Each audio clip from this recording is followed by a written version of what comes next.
Now, the outer bands of Fiona are now impacting Puerto Rico. Authorities there have opened shelters and closed public beaches and other public locations. Now, it's expected to make landfall later today. At least that's what meteorologist Zach Covey, who's been tracking the tropics, is saying this morning. Zach. Yeah, you're exactly right.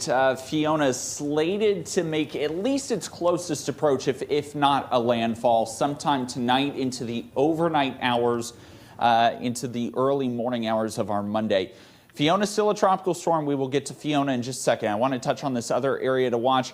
The 8 o'clock update just coming out. Still a 20% chance of development. Very limited shower and storm activity. If it does develop, it is not a threat to any landmass. It'll be heading northbound.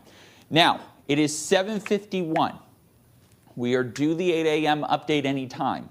I'm drawing this out, hoping that it happens right now. These are the 5 o'clock stats. 65-mile-per-hour winds, gusts to 75. And a central pressure of 994. I will tell you this, we have the hurricane hunters out there right now. They found a lower pressure. They found hurricane force winds at flight level, not at the surface. I wouldn't doubt that these stats tick up a bit at the 8 o'clock intermediate update. Regardless, we will bring it to you when we get it in. 47-mile-per-hour gust over there in Christiansted. 34-mile-per-hour gust at a buoy just north of Puerto Rico. Look at that well-defined eye, too, just to the south as it continues to work its way to the west-northwest. Hurricane warnings in effect for Puerto Rico and the eastern DR. Tropical storm watch is now in effect for the Turks and Caicos and the Bahamas because this is likely headed their way over the course of the next few days.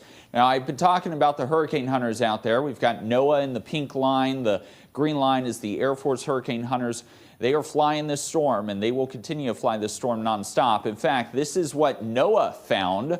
It's kind of difficult to see, but there is a purple dot right here that indicates flight level winds of hurricane force, Category 1 force. And look at all these red dots here, indicating winds of 55 to 60 miles per hour, or excuse me, 60 knots, which is very close to about 65 to 70 miles per hour.